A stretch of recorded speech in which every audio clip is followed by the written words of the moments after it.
All right, Brandon.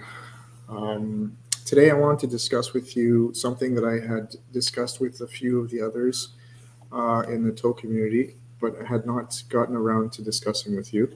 God complex and dogmatism. So I think it'll be interesting to have an entire discussion focus on that very issue with you specifically because you are coming from a more psychological perspective. And it seems like you have some classifications as to the kinds of behaviors or like let's say psychological archetypes that exist when it comes to God complex. So generally, could you give a definition of what you believe God complex is about? I would say that I would describe God complex as I guess the best word I could put it as is a possession via the individual's will slash their desire, their floor of desires, in context to their well, there are two particular functions. It would have to be their affinity towards the concept of strength and of repetition in a slight degree. And repetition would be related to the more base concept of causality, which is the integrated motions of how things are or how things are observed. Okay, so it sounds like you're using a lot of language that, well, it sounds like you're describing something that, like, of your own model in a way. So I didn't understand any of that. Yeah, It was sure. very, very abstract.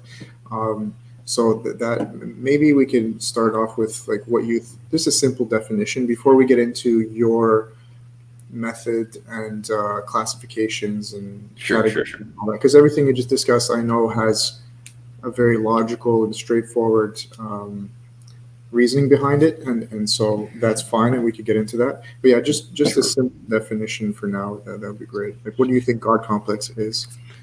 Well, I would uh, describe it as since it's going to be in context to theories of everything, right? It would be best to state it to be something of an obsession with placing oneself outside of a social context and treating oneself as the observer and the only one that is able to know what is truly going on. Okay, so it's almost solipsistic. Yeah, for Okay. sure. Um, so what got me really interested in speaking to you about this personally was because you had said something that, remember I told you that when you explained, you had, after I had let me start over. I had done an interview with, I don't know who, but after the interview you said that you had watched it and it reminded you, hey, in our interview we didn't discuss God complex, but here's my idea, or here's my outlook and my opinion. And what you had written was incredibly apt. And I had told you that it, in my mind, I had seen it like a play by play, and that I had like experienced what you were talking about with other people. So maybe we could go back to that chat. And Let me. I don't know how much we've spoken since then, but you had said some things that I want to go back. Yeah, right here. You said I'm reflecting on the entirety of the chat. No, that was a different thing. God complex. Da, da, da. Here it is. Here it is. So, do you permit? I am going to read this out loud. Go ahead. Yep. Okay. So, listen to Daniel's interview, and I don't think we had the time to discuss the God slash Messiah complex. So, that right there, I want to mention as well. We should include the Messiah thing because I think they might be different. Some people don't Yes. consider themselves like God, but they consider themselves like the Messiah, for lack Hmm. of the term God. Um, so, we'll discuss that as well. There was a bridge that could have led to it in our interview, blah, blah, blah. Okay, so here's what you said about God complex. You said a strong will function predisposes one to a God complex due to how they engage with context and connections. They're prone to be solipsistic, detached from others, and persistently absorbed in their own abstractions, that is, internalized context. It's further reinforced by their likely rather weak harmony function. So that's something I think you're talking about your own work here. Harmony Yes. function, what is that? We'll discuss that later. So it's further reinforced by their rather weak harmony function, making it difficult to connect and align with others, further ostracizing themselves from social groups. So that is the very first thing. Then you said something about Messiah complex, Yep. which is the Messiah complex comes from the individual solving internalized contexts that plagued them while believing that everyone else suffers from the same problem. So, for example, if I was suffering from something and I figured out a way to get out of that suffering, I'm going to think that that method applies to everyone. And even if it does, the idea that you're the one who discovered it, it might be something of an issue, but we can get into that. Yep. But that I found very interesting. And then you said problems are will centric in that they are specific to each individual's own will, their own floor of interconnected emotional context. Now, I think Lucy might be interested in what you're saying here because context is something very central in what she thinks. Yes. And then you go on to say that because the will-driven individual has been living in their own head, they may believe that everyone is just like them too, being prone to reduce the complexity of connections down to their most basic elements, e.g., I am the same as the universe, and these two people are exactly the same when it comes to fill in the blank. Then you said, anyway, if the individual is more empathetic, being more inclined towards harmony, for example, they may be far more willing to directly help others, believing they need to be saved. So that right there fits in with the Messiah complex. I am here to save. I'm the savior. So maybe we can include savior, God complex, Messiah complex, and savior complex. Maybe there's a difference between the three. We can discuss that as well. We're almost finished.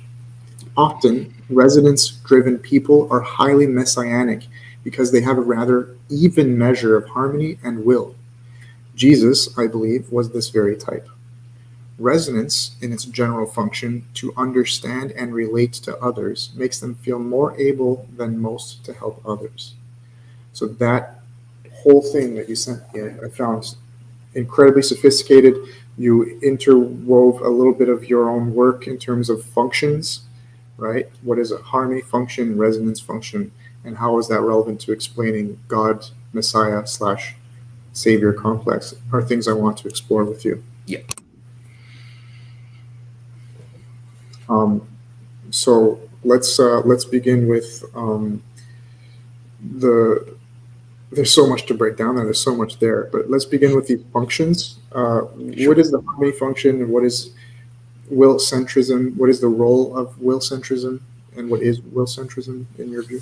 Okay. So I think I'll break it down like this. All of the functions mentioned, harmony, resonance, and will, all of those belong to the tonal domain, which is just a categorization of a certain type of function.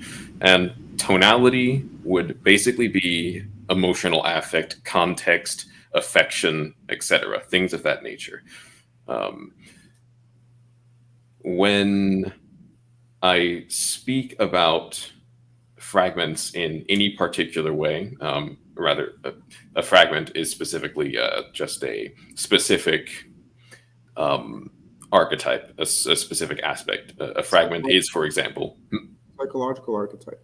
yes, yes, Okay, uh, a fragment of a psychological archetype. yes.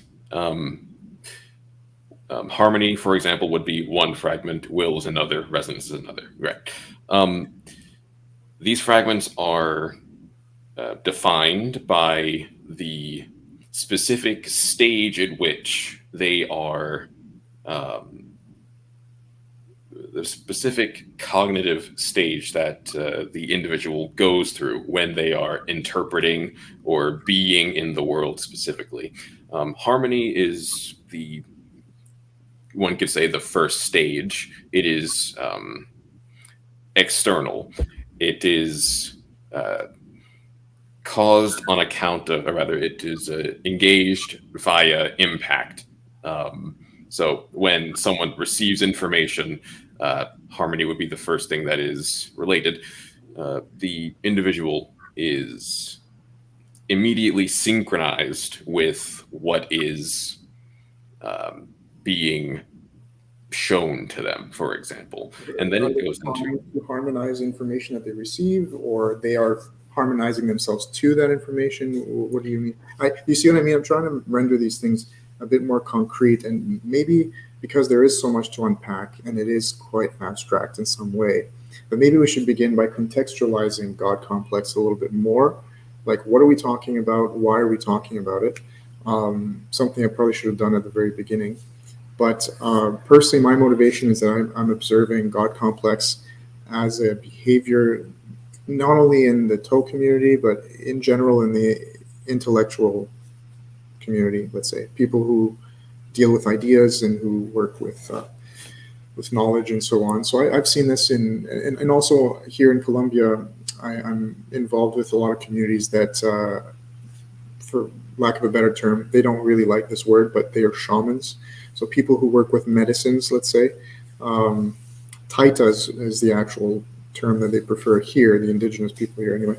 But they're like spiritual leaders and so on, and they deal with things like ayahuasca, kambo, bufo, lots of other psychedelics and stuff, mushrooms. And so these are people that are working on wisdom and knowledge, and the same thing happens. We get God complex issues because these are people that seem to conflate their knowledge with themselves as being the source of that knowledge or the channel of that knowledge. And although it might be true to some degree, that conflation has come to the point where there's no longer a conflation. It is just a belief that they are. And it's the two are no longer distinct from each other. As in, by two, I mean the source of the knowledge and the knowledge itself. So to contextualize everything, God complex to me is, well, that's the motivation for me to want to explore it, because I see it in the Toe community Discord. I don't want to mention any names. I don't want to make this personal on any level. If anyone resonates with what I'm saying and they believe that I'm talking about them, I mean, that's not my intention. But really, it's just about observing God complex from an objective place. I've gone through it personally, so I'm not attacking anyone. But that's my motivation, and I think it's interesting. It might be an elephant in the room that no one is really discussing. I think it does inhibit good communication between people, or at the very least, it might even inhibit your ability to transmit your ideas for people to listen and your credibility and so on. Because I do think that often the message that comes from people who suffer from God complex is accurate or useful. And so this is why I don't shy away from people who do behave as if though they know better than anyone else or whatever. But I do think it is an issue that dives into mental health at some point as well. There's some mental health issues there that can occur. And of course, just general social etiquette. It can cause issues in your own life if you behave in certain ways that are perceived as quite weird and everything. So yeah, that's just to contextualize everything a little bit more, the motivations, what we're talking about, why we're talking about it. Now I think we could dig in a little bit more into what you were talking about. So seeing it from that point of view, what do you believe God complex is, insofar as it is something that should be dealt with or shouldn't be dealt with, or is it something that people should be aware of or not be aware of? Like, because you categorize it just in terms of like the mechanics of it and like why it happens, it seems to me. But I'm just curious, do you believe that it's something that people should try to be aware of and work through those issues and reduce God complex, or what are your motivations, in other words? Well, my motivations are almost always to observe, but when it comes to what could be done, it's like, yeah, it's God complex is ostracizing, but I don't know. To them, they may think that it is not all that bad because, after all, who wouldn't want to be themselves? Mm. Uh, and that's tricky to get out of, or to convince others to get out of. It's like you have to almost have them realize that that is not exactly what they really want, but who can really say what that individual wants without asking them, of course, right? So I guess So it begins with asking what they do want. you're right, because like here's the thing: I lived in a house, a home for schizophrenics when I was young. I think I was around 12 or something like that, or 10. I think it was 10 years old, and I lived then with them. There was about 20 of them. My mother was working there in this house, and I observed. And my one of my family members is schizophrenic as well. So when it comes to mental health issues, whether it's brought on by, let's say, chemical reasons or whatever in the brain, or you know brought on by emotional experiences, or just dealing with knowledge and truth, I think the issue precisely is that it's almost like a psychosis. Someone who is going through God complex would they're so convinced by it in the moment that it is wrong to say that they are not God in a way, or it is wrong to believe that they are not, because like you said, who would not want to be themselves, or who would try to deny the reality in front of them? It makes it very unstable. So once you flip from human to God or Messiah or whatever, it's very difficult to get out of it, because it's knowledge, it's not belief at that point. You think you know, like you know it in a way.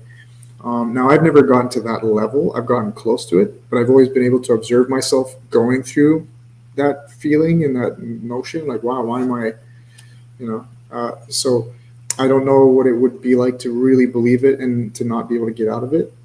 But it seems to me like it's not for lack of desire. I think someone would, if given the option, hey, do you want to have the ability to pull yourself out of God complex if it ever occurs? I think most people would say, yeah, I want that ability at the very least. And then you can also ask them, well, if you are God, wouldn't you have the ability to separate yourself from that issue, right? Because you are God. So that might be a tool to help people out of it. But this is why I want to get into Messiah and Savior complex, because I think these are things that are a lot more common, and not too many people are in God complex mode where they really think that they're God. I've been to Jerusalem. A lot of people there do believe they're Jesus Christ. It's a very interesting phenomenon. And so, there might be different levels to this, different facets, and I want to explore all those things very clearly. That's why I was trying to contextualize everything. I don't want us to dive too deeply, too quickly in the technicals, because I want this to be relatable to people. I want people to understand what we're talking about. Sure. Okay, I think I've done a good enough job to expose it. Where do you think we should begin? Because I'm already a bit confused myself now. Like, where do we attack this thing from? Because it's so broad. Yeah, and a lot of it is interconnected. Mm-hmm.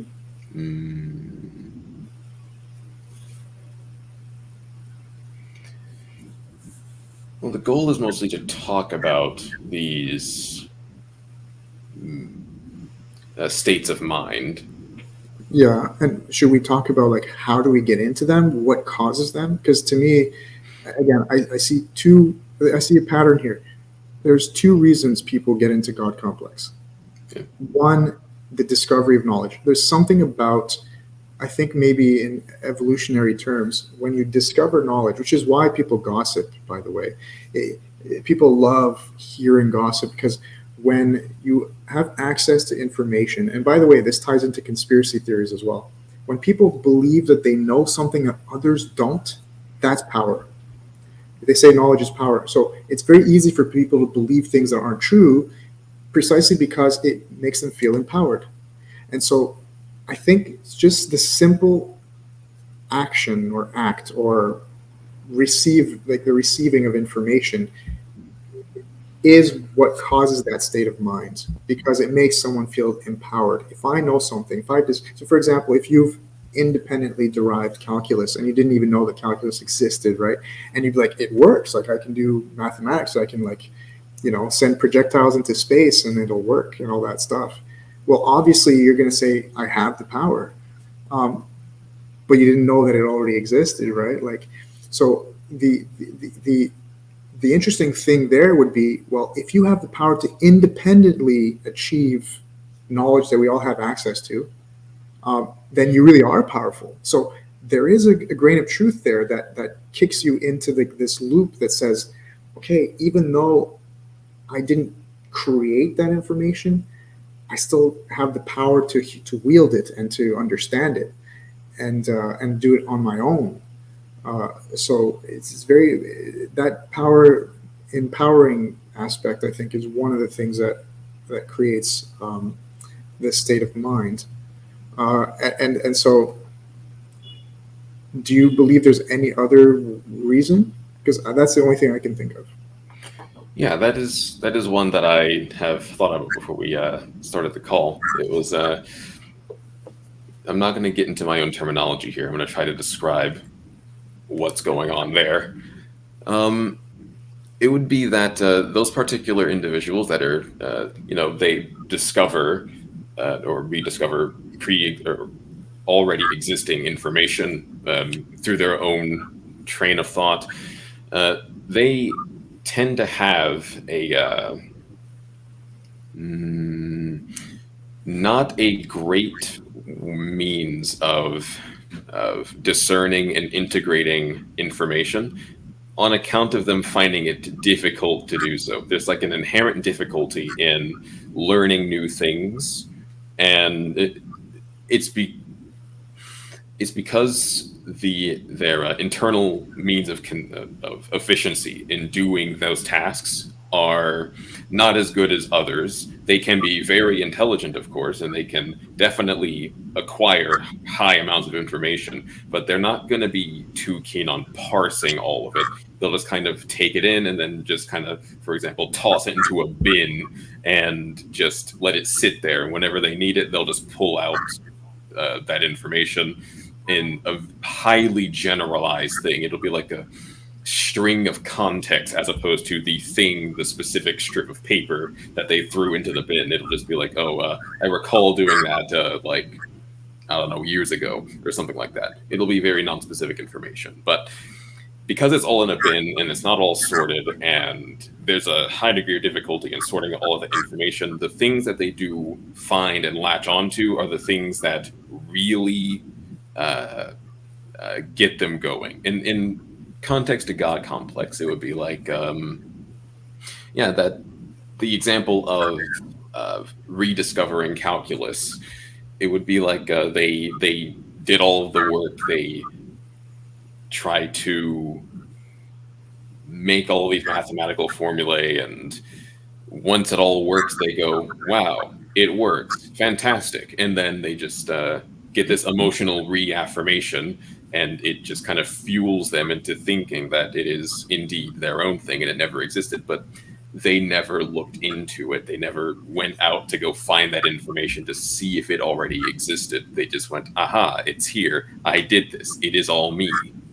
And yeah, So so insufficient information, you would say, is part of God complex. If you don't have the information because you didn't look for it, yep, that could put you in this state of mind.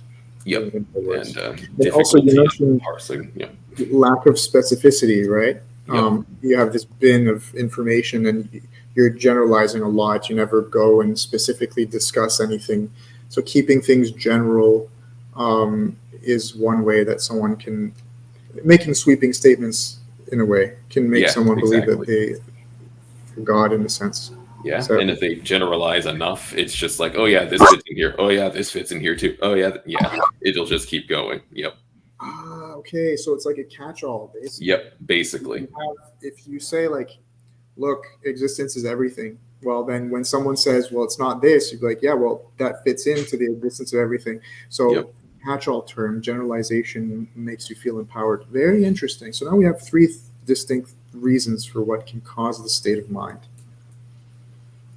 Very interesting. So let's reiterate. We said the evolutionary pressure to like it's linked to survival, right? If you have information, even if it's false, but you believe you have information that no one else does, it empowers you. Yep.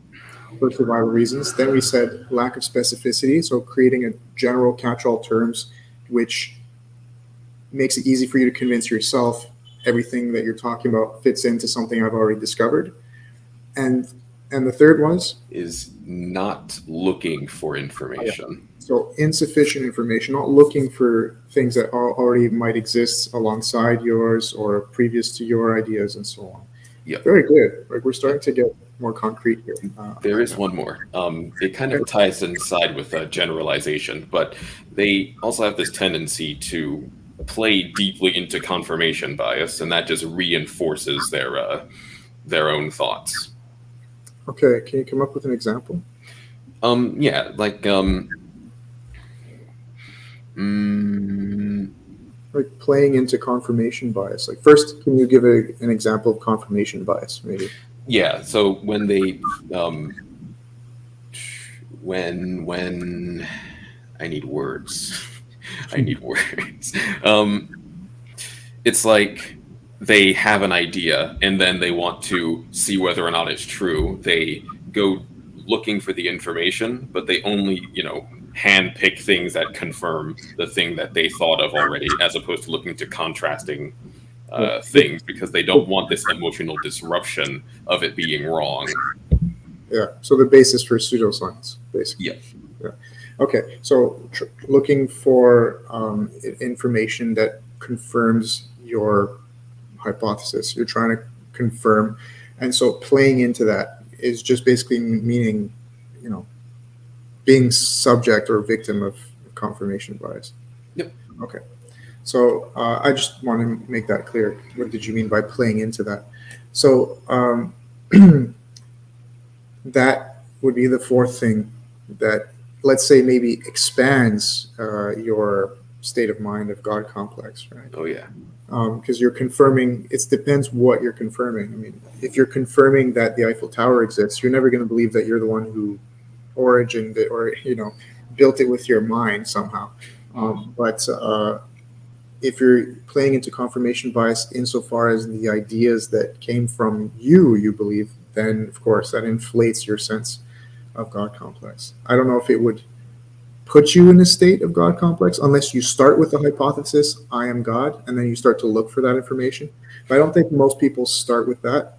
I think some people, well, maybe some people do. That's what solipsism is, right? They say, well, maybe I am God. Maybe I am originating reality with my mind, and I am, player one, and everyone else are non-player characters. So I don't know. But that's interesting. Okay, so let's try to make a distinction now between God complex, Messiah, and Savior. These three can they be equivocated, or do they have their own unique identity somehow, like or characteristics? Yeah, they're all definitely unique. Messiah and Savior are more closer together than God complex and all of the other ones. But see, Messiah complex. What could cause Messiah complex? That I can't say I've looked too deeply into. I just kind of see how it looks more than anything else. I mean, in a way, it is somewhat reinforced in the same way that God complex is, and Savior complex. I don't think would emerge in quite the same way. But can we just start with simple definitions for these things, and then we'll go into their differences? Yeah, yeah. So Messiah complex basically believes has an individual belief that they can save everyone because they have a problem that they believe everyone has, right? While savior complex is just simply they wish to help everybody, but not necessarily save them, just help them. Okay, I think I'm going to have to disagree there because Okay. you're using the word save in both these categories. And I think Messiah, if we really go for what a Messiah is, it's about bringing a message. It's not necessarily about saving. Now, the message might come to save some, but ultimately it's like, don't shoot the messenger. I can bring messages that will destroy people as well. So, like the apocalypse, for example, someone who basically believes that they're one of the two witnesses in the biblical um, story of it. There's a concept of two witnesses that will come at the end of times and announce the apocalypse is near or here. So I would say it's not necessarily about saving. It's about a message that is transmitted by God, a prophecy of some kind. I would say that that's distinctly different than the Savior, which is literally about saving humanity. So, like for example, I watched Eric Weinstein's latest podcast with Joe Rogan, and the way he was speaking, you could tell that he's very lucid and he's not necessarily falling into savior complex, but he does mention responsibility in a big way.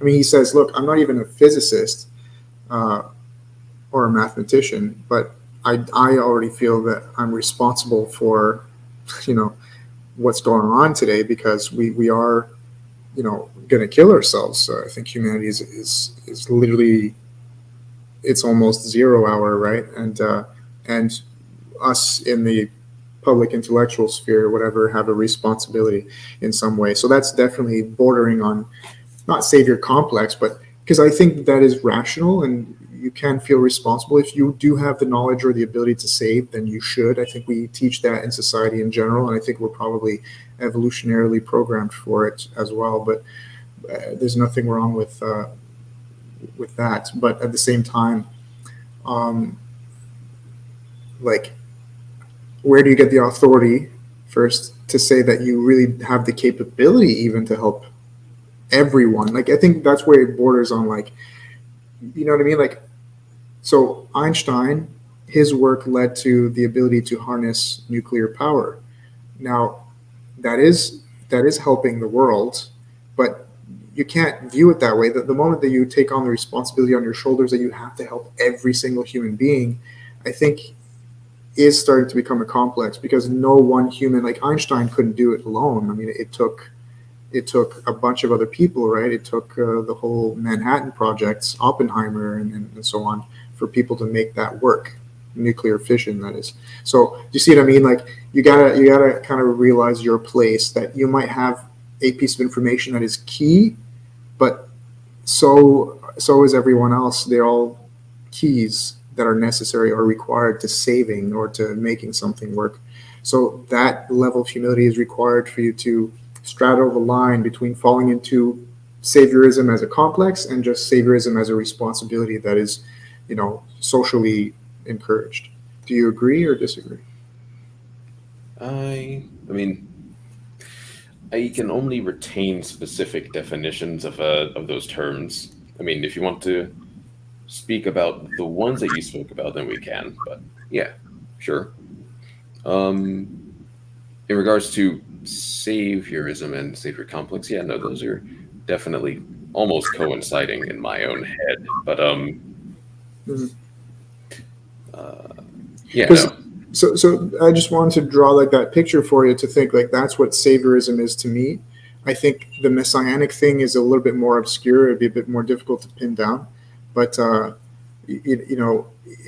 think the clarity as to the difference between the three it emerges from just describing each one. And I think when it comes to the Messiah thing, I think people are obsessed with having like they are the chosen ones to bring a message, and it's not. I mean, they can be correlated. Someone can believe that they are the Messiah that is also the Savior. They can believe they are both, but I think it can just be that people believe that they're just the objective Messiah. I have to give this to the world, and it's my responsibility. And after that, if it saves people or doesn't, that's not my problem. I think the two. So could it just be as simple as that? That Messiah complex is just belief that you are chosen by God to bring a message to humanity. Yeah, I could see that working. Yeah. Maybe that's why it's obscure, because there's really nothing more to define or Yeah. to say about Messiah. So it's not actually obscure in the end. Okay, cool. So this leads me to a question that I'm trying to formulate in my mind. So let me take a second.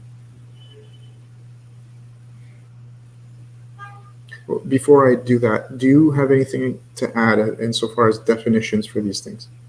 No, no. Okay, so they're clear enough. Uh, the question then becomes, like, what do we do about this? Is there anything to be done about this, or is it just inevitable? Like, should we try to mitigate it, one, as a community, and or just as individuals? Like, should individuals try to mitigate it, and if so, how? Mm. Well, the way I see it is that people are predisposed to these particular patterns of thought. And the way to minimize it kind of begins with the environment they come from, as opposed to anything that the community can do specifically. Because if they arrive there and they are already within these states of mind, I don't think there's a single person there or even groups of people there that could get them out of it outside of not feeding that that behavior of theirs. And but that is also very isolating. They would just go somewhere else and then probably get what they want in some other space. So That's the thing, yeah. Because like I'm thinking, it might be a matter of degree, right? Like if you are encountering a community of people that disagree with what you're saying, it might bring you back to reality and say, well, but it's very easy to delude yourself into thinking, well, these people are, the Antichrist or whatever. They're not. They're blind, and I can't save them. And I really am. Like, it's a sign. They see that as a justification. Even, hey, this justifies me being the Messiah. Like, not everyone will want to listen to the message, and so on. So yeah. Th- There yeah, is one more thing I do want to add about the Messiah complex. It's that they have this tendency, or people with that complex tend to have the tendency to make their own gatherings and groups and communities and cults and spread the message to those people that enter. And they consider that good enough. They kind of isolate themselves to make their own thing. And anyone else that kind of comes inside to try and uh, cause dissent, well, they just send them away or shun them or whatever. Yeah. yeah, yeah, exactly. Now, so they create their own environments, their own bubbles. It's to use the word that I used in the conference, incestuous. I like that. I think it literally is the most accurate word. Now, I know there's a lot of negative connotations behind it, but I don't see any other word that describes it better. It's an environment where the same information or DNA is being shared. Yeah. There's not enough diversity there, and that creates a echo chamber, right? And reinforces the bubble, reinforces the God complex or Messiah complex or whatever. Yep. Um, so like, but are these things good or bad? Now that's the question, because now we're discussing these things, and of course people are probably going to think these are bad, right away. But what if it's necessary? What if it is required for people to spread their message, and in order to be motivated to spread their message, it requires God complex and Messiah complex. Mhm. Uh, I mean, I would say it to make one's own community and to make their own space and draw boundaries as to what is and is not allowed. There has to be, like, they have to take in not necessarily the complex itself, but its general functions and how the good aspects of it, of community building and space building and mhm. making law structures and the like. Those things are required for those specific things, but if any one thing gets out of hand, or if there's any sort of extreme in any particular quality, it can always be bad. Yeah. Yeah, because like, so this is starting to get into dogmatism, which is what I wanted to discuss as well, right? Like, it seems to me like dogma like where do you draw the line between dogmatism and just structure? Because at the end of the day, a community with a specific set of rules or activities, you have to respect the integrity of the structure to a degree for it to work. I mean, if people are a part of a group that discusses health, but then people start to talk about fashion and whatever else. If you're not respecting the law insofar as the structure of the group is just tailored towards health, and if it's not relevant to health, because you know what I mean, like people might start talking about sports because it's relevant to health, but that's where things become fuzzy, right? You can always have these like fuzzy issues, and then the dogmatism will dictate how hard that community is delineating the rules or not. Like, so it's like, no, we're talking about food. That's it. What is healthy to eat? It's not about exercise and all that. That's what we mean by health. So, the dogmatism does have a purpose, I think, to some degree, that which is if we define dogmatism to just be the enforcement of the law that you set down in place in order to create an integrity of the structure, or to preserve the integrity of the structure. So, like, where does dogmatism become bad or negative or self, like it's kind of conflicting with your, you know what I mean, like, because like there are structures that I believe that provide shelter, right, and then there are structures that uh, imprison you, and so the safety of the shelter is outweighed by the danger of being imprisoned when it comes to ideas.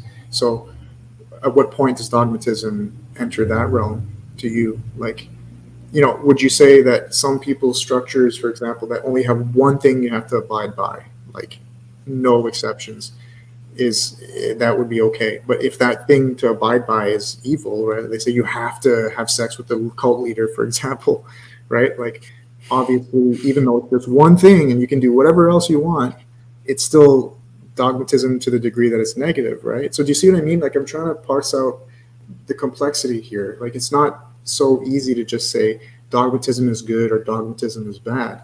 So giving you all of that mess, here you go, Brandon. What do you make of this? So I see dogmatism as a an expressive action. I would say that every individual ever is inherently dogmatic because the function of dogmatic, or rather, the image I prefer to paint of dogmatism is like you treat an individual as a cycle, just a circle that is just repeating, doing its own thing, doing whatever, and then there's some other circle that's kind of making not quite a circular shape, and the individual that is closer to a perfect circle will go, I don't like that shape. I'm going to change it. So the vectors of the circle, the arrows that make the circle into circular loop, just kind of fires off towards the other circle, and then it kind of just intersects the other circle. It makes it not as oblong as it was, and just kind of makes it basically causes the replication of what someone already is, uh, usually in a verbal sense. It's like, yeah, I'm going to convert you into something else because I don't want you to be that. You need to be this because it is, from my own perspective, better.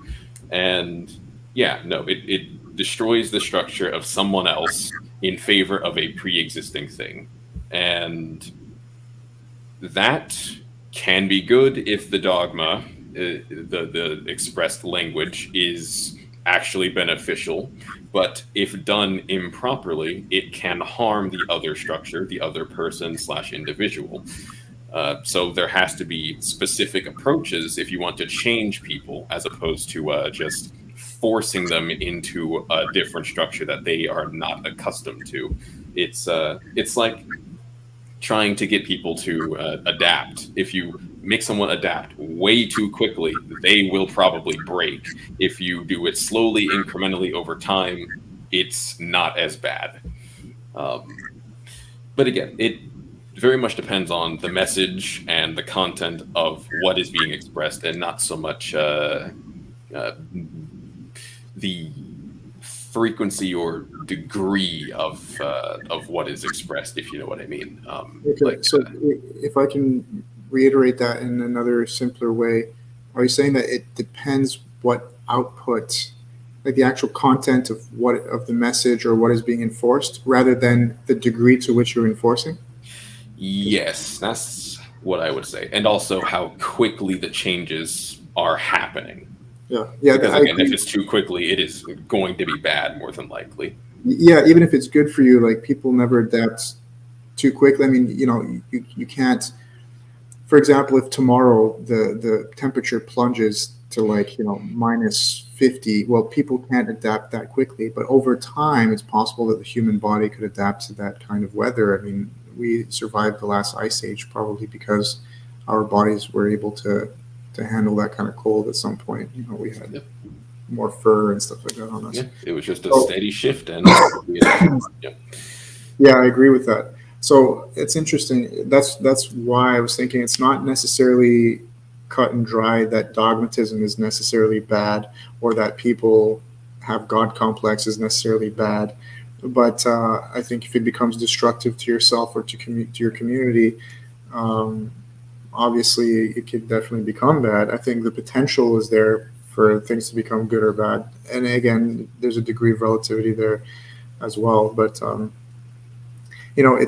it seems like what is right or wrong seems to be an emergent from phenomenon when it comes to these things. Like entire cultures, entire peoples over a certain span of time is what dictates what we consider as being good or bad, what should be enforced, what shouldn't be enforced. So, if we see it that way, um, there might not be much else to say about dogmatism other than just this is this is the complexity that we've inherited here. Yeah. Um, but let's bring it back to a little bit more of the community that we're dealing with or that we're a part of generally. And by that, I'm drawing a larger circle. I'm talking about the public intellectual sphere, what for a time was called the intellectual dark web, right? There was a core of people like Eric Weinstein, Jordan Peterson, Joe Rogan, Rubin, and so on. I think the intellectual dark web is a web that's growing. I think just people coming together and discussing ideas, that being popular and people watching and listening for hours on end, that is a phenomenon that's relatively new and recent. I mean, I think I don't even know if in the past it was that popular. I'm talking about like in the 1900s and so on. Like, did people gather together to learn? I think they did in institutions and stuff, but I don't think it was popular like popular culture.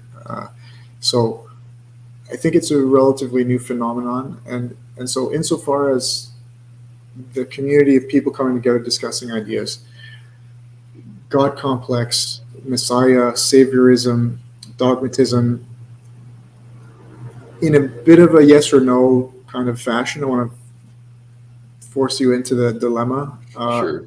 Would you say that it plagues this community or not? All of those plaguing. I mean, I can't say yes or no. There are, it's obviously there in some aspects, but no, I wouldn't say it plagues. No, it's just sort of there, but Mm-hmm. not in any blatant. No, I won't say blatant ways. In uh, abundant ways. Yeah, no, I wouldn't say that. Yeah, because now we can get a little bit more abstract and we can dilute everything and start to incorporate, polarization, people being in their own camps, and dogmatism in general. Like, hey, I'm a lefty or I'm a righty or whatever. I'm woke or I anti woke, anti fascist, fascist, whatever. Um, these kinds of camps, these kinds of polarizations, we, I would say there is an we are plagued by polarization for sure. Now, polarization happens due to dogmatism. So it depends on if we're talking about entire groups or individuals. So, like, insofar as individuals, I would agree with you. It's not plaguing us. There aren't like a bunch of people all the time claiming that, hey, I have the information, I can save people, or I don't understand why everyone's not listening to me because I am the epitome of knowledge or whatever.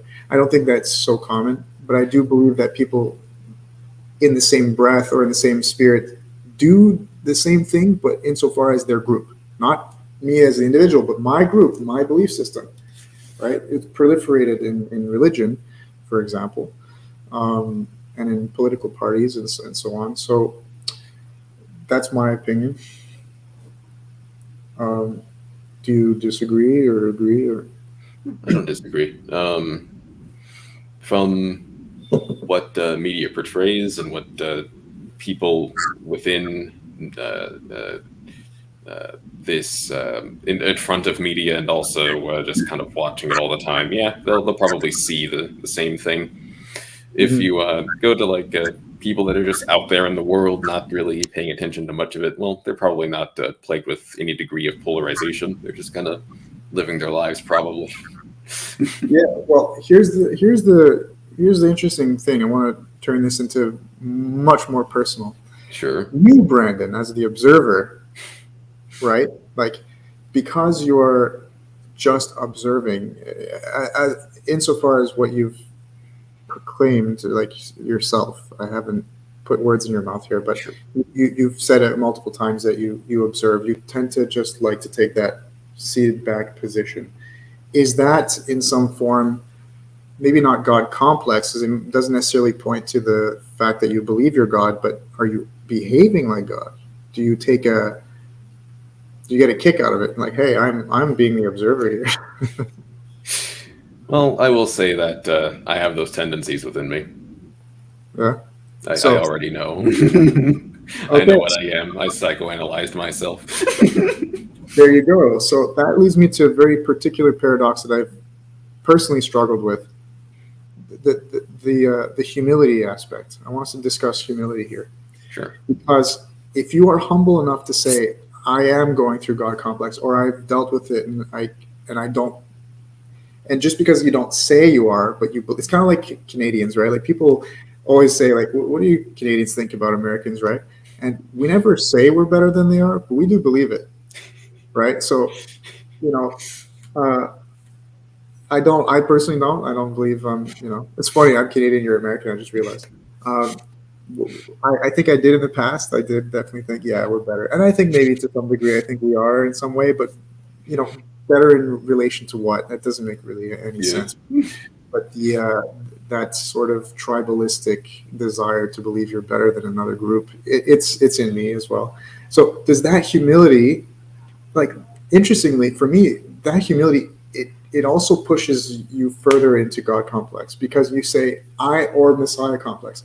I am the humble one there, and I'm the one who doesn't say that I'm God. Like, I'm the one who, and Nietzsche put his finger on this. I love this. In, I think it was the Genealogy of Morals, where he said, he quoted the Bible.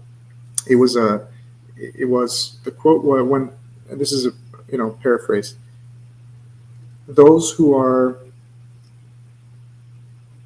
so for those who are arrogant, God will lower, and for those who are humble, God will raise them. Something like that. So those who are humble will be raised; those who are arrogant will be lowered. So put in their place, in other words. And then Nietzsche came along and said, "And those who humble themselves want to be raised." You know, and I found that brilliant because it's true. False humility, false modesty, to me it's the height of hypocrisy, and I really despise anything that has to do with hypocrisy. Um, but there is a paradox at the root of that because if, for example, there's one hypocrisy that I reserve to myself, and here's my preaching when I'm dogmatic about something. Like, the one thing I want to enforce in the world is don't preach. Like, don't tell people what they should think and believe. Like, just like what's the word I'm looking for? Um, Proselytization. Like, don't proselytize. I hate that. Try converting people and stuff. That's but here's the beauty of it. I do proselytize I proselytize about people not proselytizing. That is the one hypocrisy I reserve to myself. And I realize you have to accept one hypocrisy one way or another, because I'm hypocritical in the fact that I proselytize over that one point.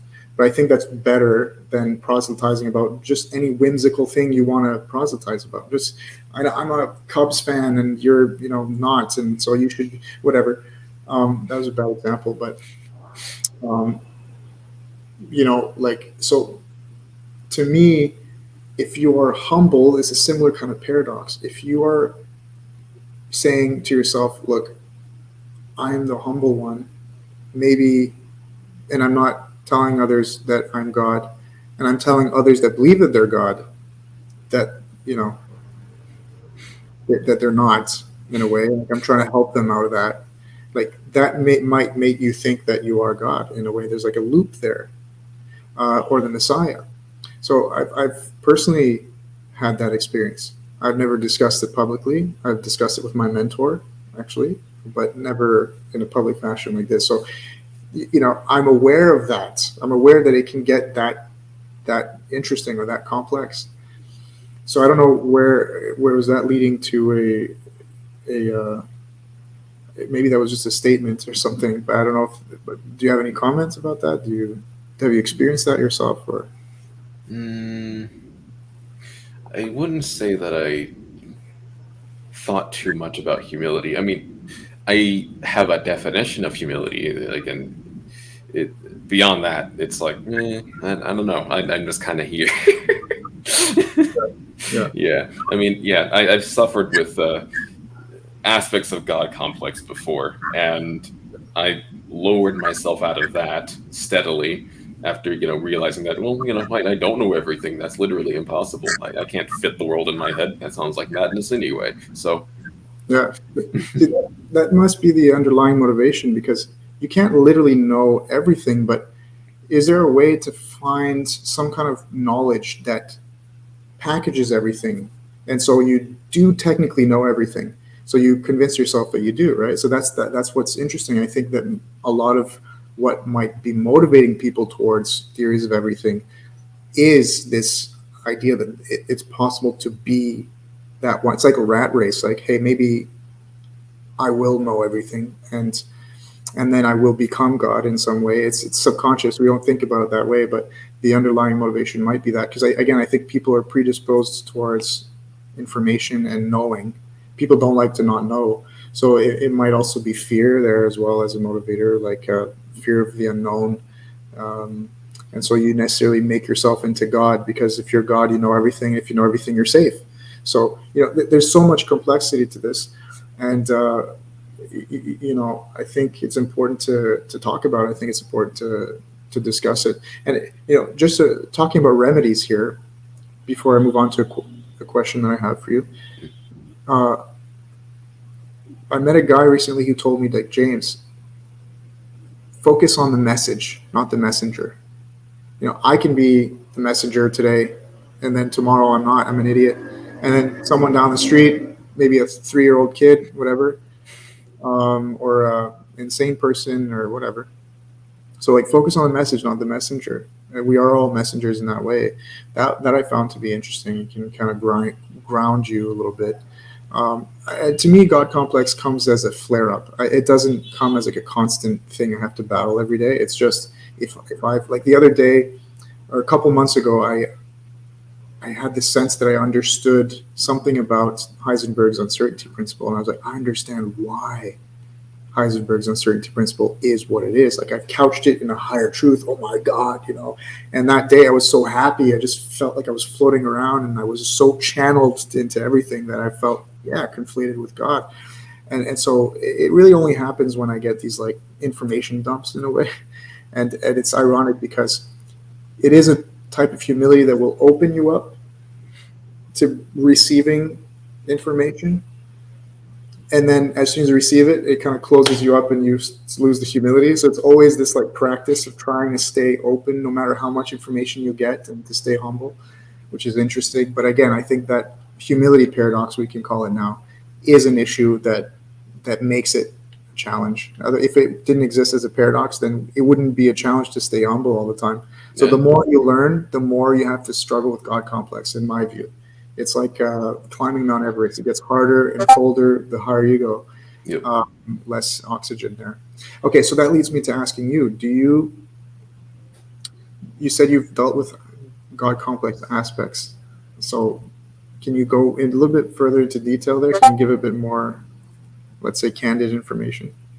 Yeah. When I was working on my book, a framework of the world, as I titled it before I just knocked off that subtitle. It was a means of trying to fit in as much as I can about the world into as small a space as possible. And while I did learn a lot about it, and well, like, I guess that was like the end goal of it. While I was going through it, I was kind of obsessed with any small revelation that I had, and I went, "Oh my goodness, this is the truth," etc., things like that. And well, it's like, yeah, sure, that's just a piece of information that just about anyone could know. What's the big deal? And yeah, that's more or less where I stand now.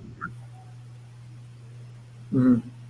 And yeah, the small convergences of information where I went, wow, this is just fitting together so neatly. This is great. That those are the flare ups of God complex, really, and also going around and seeing just how much things appear to be incorrect as opposed to what I thought to be true. Yeah, that also reinforced it. Overcoming uh, beliefs that or information that was taught in the past and affirming those to be incorrect, those also heighten God complex. Yeah, yeah, and Yeah. other things, like external confirmation, for example, right? Where recently, and because I'm going to be discussing, uh, we have a debate coming up. If I can find more people in my camp, and I believe I did, um, but someone recently commented on my YouTube, my Pace One entry, Infinity Limited Yep. entry, and he's an electric engineer, I believe, and mathematician, and he congratulated me on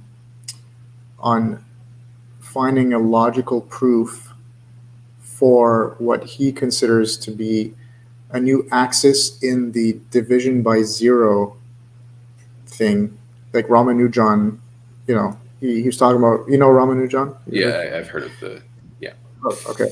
So, you know, and he says that he's working on a mathematical proof, and like he congratulated me in the sense that he is convinced, I believe, just as I am, of course, that you know the perception that I have, or the concept that I've created to understand infinity in a way, is a logical, valid axis of truth. And so like that is I mean, it can cause God complex. It didn't for me. Of course, it's very uh, flattering, and it boosts the ego, but I don't think it boosts the ego all the way up into God complex.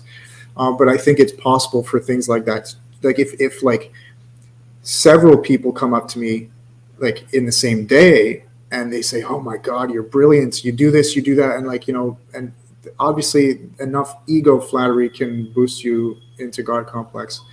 Um, so that is what I call external confirmation, right? People are coming out of nowhere. It's not like you're looking for things, but they come, right?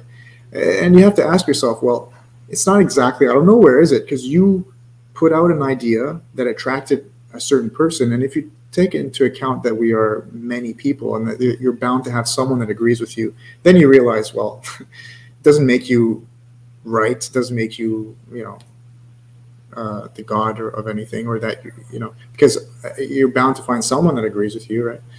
Even if you're in a camp that barely anyone agrees with. So, yeah, um, I think these are all things that we're going through in the Toe community, but also, and I do want to start to stray away from Toe theories of everything a little bit. but it is an ecosystem that's interesting.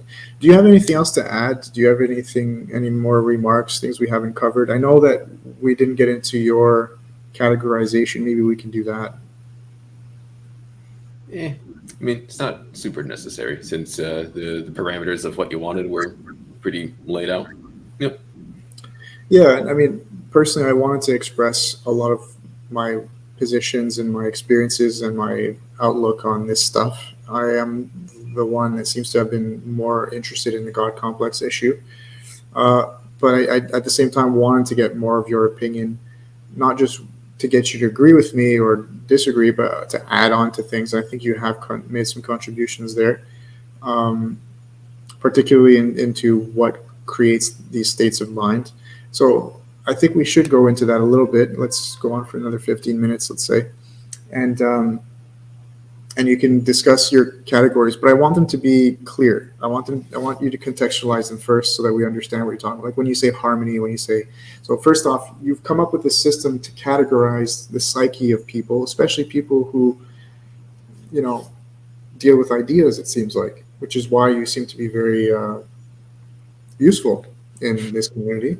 So, because you've recognized some markers about how people think that allows you to determine the kinds of ideas they're going to have, and then you can reverse engineer that. The kinds of ideas that people have dictates the kind of thought patterns that they have, and their personality in a way, or their character traits. So can you explain that a little bit? I don't know if you formalize it, if you have a name for it or not, but you definitely have your own terms. So I'd like you to define your terms as you go along as well. Okay, so we'll break it down like this. There are three modes stages of cognition, which is expression. Which is what? Sorry. Expression, which Okay. is outward, forward, etc. And then there's intersection, which is thinking, the process of overlapping information and crossing the information together, exchanging. Okay, so I want to write these down as because I want this for me as well. And I Sure. don't know if I can't. I guess I'll open this notes. And while we're on the topic of expression, that popped into my mind the German word for expression, which is ausdrücken, and it literally translates to out push, like drücken. It means to push. Yep. So I like that you said if outward, forward. So Ausdruck in German is great language. Yeah. Okay, so there are three modes of what? Three stages of cognition. Okay. Which is the first one's expression, which you already wrote, and then there's intersection, which is crossing and comparing different expressions, basically.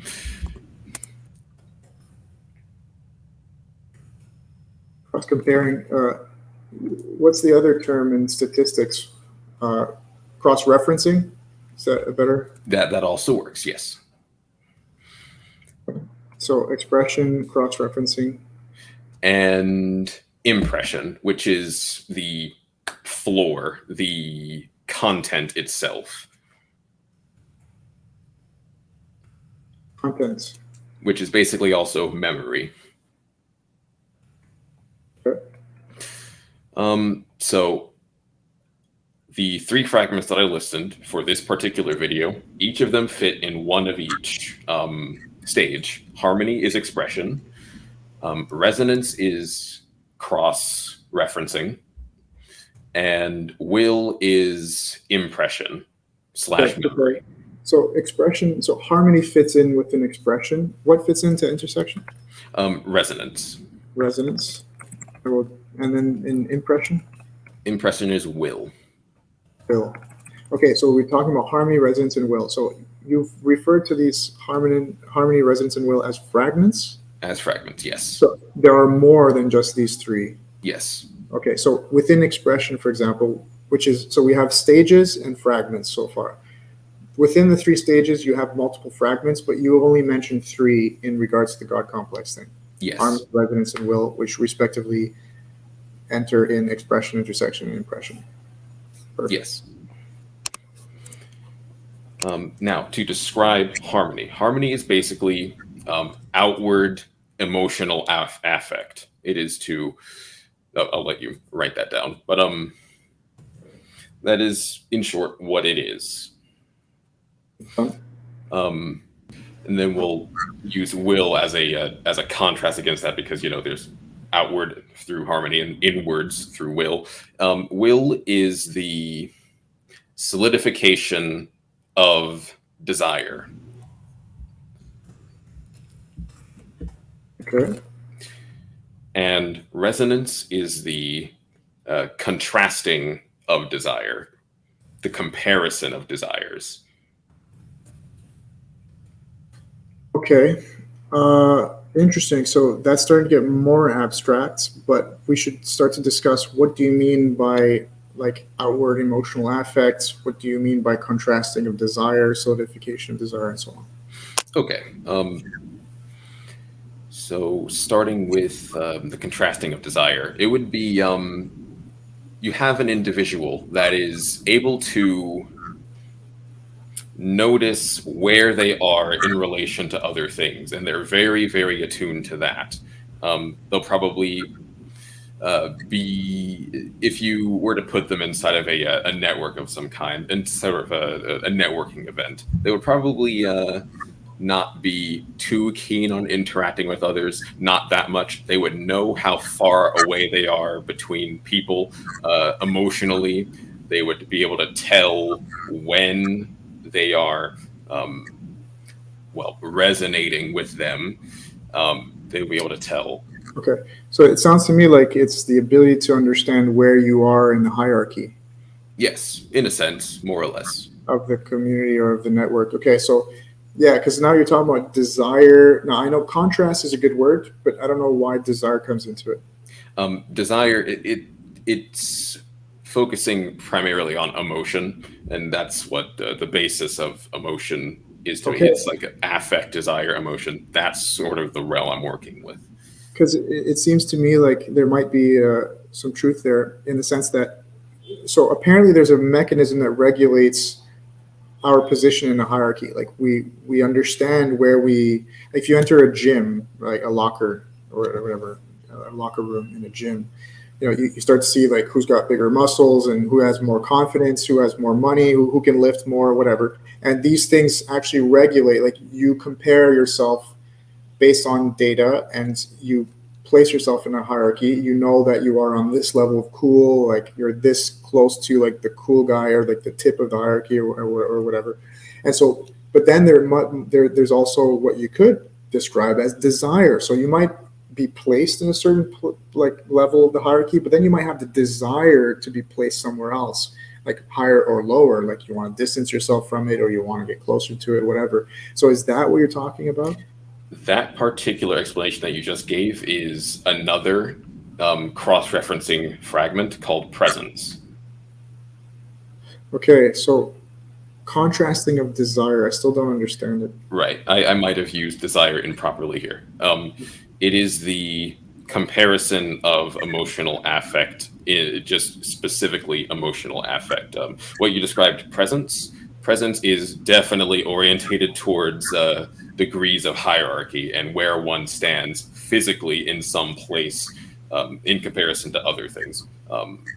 Yeah, but that's what I'm saying. Like there seems to be the actuality, and then like from an like an objective observer, Yep. you can see, well, here this person's like third, fourth, fifth, or whatever in the hierarchy, and then there's like the desire. Like you might be third, but you want to be first because you're close enough to the top, and like Yep. and you see this in the animal world, right? Like the two following, let's say, beta males vie for position of the first, right? And so that's the desire, anyways, to take the top. So Yeah. what I'm trying to say is, like, when you say desire, are you talking about the actuality, and like, or what you wish the actuality was? Because you're saying that's presence, but presence you define just as being the actuality of where you are in the hierarchy, right? Right. Right. Um, So you see what I mean? Like I'm just holding your feet to the fire because you're using desire, and desire implies that you don't have something and you want it. So yeah. in Okay. this context, To make it a bit more distinct, I would say resonance is the comparison of contexts more than desires. Okay, And contrast. contexts are specifically connections. Okay, so let's say, using my analogy and furthering it, there's the context of you being in the locker room in the gym, Yep. and then being in the classroom with your pencil. So like the same people, different context. So Yes. in the gym you might be third or fifth, and in the classroom you might be first, right? And that comparison of context, is that what you're talking about? Um, in this context, it would be more about the relationship between people individually. It's like, okay, you set up two different places, which is perfect. You say that someone is going into the gym, and then they look at around at all the people in there, and they don't feel that they share a space in that because they realize that their context, themselves versus the people in that gym, their contexts are wildly different. They would pick up on that. But if they go into the classroom, they can piece together their connection between other people in that environment and go, okay, I belong here instead of the gym. Yeah. Okay. So it seems to me like it's comparative of context. So contrasting of context would be what I would personally write for my own Yeah, understanding. there you go. Um, Yeah, it's so mostly about belonging. That's the general vibe that resonance evokes. Yeah. okay. So how much you resonate with the context that you find yourself in. Yes. Okay. And so, but you're also bringing into account like the contrast of that, meaning like the ones that you resonate with versus the ones you don't. That's where the Yes. contrast comes in. Yep. Okay. So the act, if you will, of placing yourself within the context that is desirable, to bring your word back into it. Yeah. Okay, interesting. And then, so that's resonance. Harmony, we said outward emotional effect. So we started with resonance. So can we go to harmony? Yeah, harmony. This one is outward emotional synchronization specifically. It is having it so that people mirror your emotional affect, whatever that is expressed as. So if someone is crying and the harmonic individual notices this, they will feel sad for them and mirror their reactions, which is basically that's like the floor of how they tend to respond. Okay, so empathy and mirroring. I bring the word empathy in, but it might just be, even if you don't feel, you might still be mirroring, right? Like Exactly, I yes. don't feel sad, but I'll at least mirror them, and like I'll get a little bit lower. I won't Yep. be so confident. My body language will show I'm here to be with you in Yep. this sad moment. Okay, so empathy and mirroring, contrasting of context, and then we have will, which is the solidification of desire. Yeah.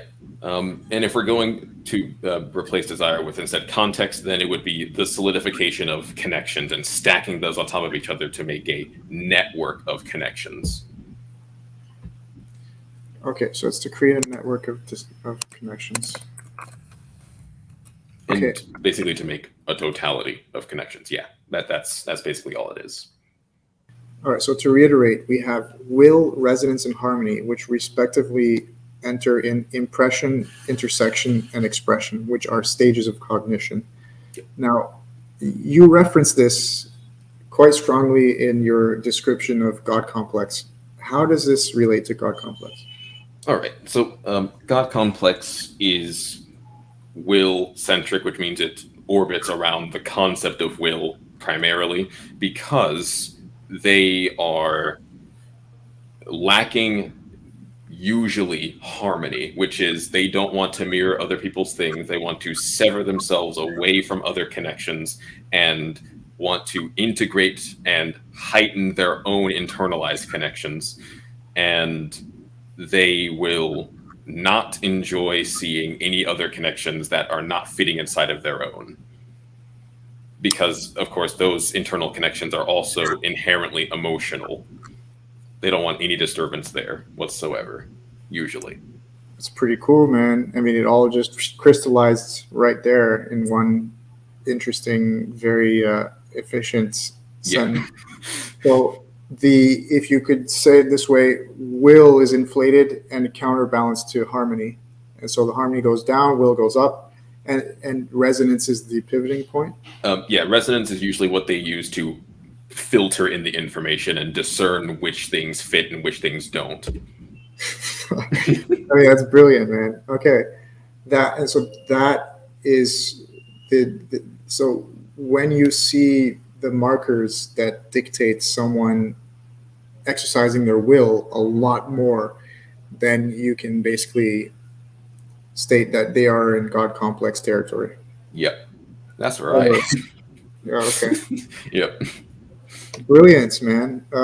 Loving it. I love how you've created these categories, and I think they're quite legitimate. I don't know up against what other kind of psychological material you could put it up to see just how legitimate it is, where you get data and so on. But I like it that you've done it for yourself, and in relation to this God complex thing, it's fantastic because it does legitimize. If someone has a strong will, you could say, yeah, this person is at risk of God complex. Yeah, predisposed. So we can also maybe use that as a way to help people and say, look, like how much harmony do you practice in your life? Because, if you are God, you would harmonize things a little bit more, right? You wouldn't just have will, even in Christianity, you have the just God and you have the jealous God, right? Yep. So, yeah, it's like if you are God, I mean, there are 9 total fragments, right? Maximize all of them, really become God. Yeah. So that Do just it. there it is. Yeah, do it. I love that. That again, Morpheus Jr. prophecy. Do it. This is a fascinating discussion, man. I really enjoy it.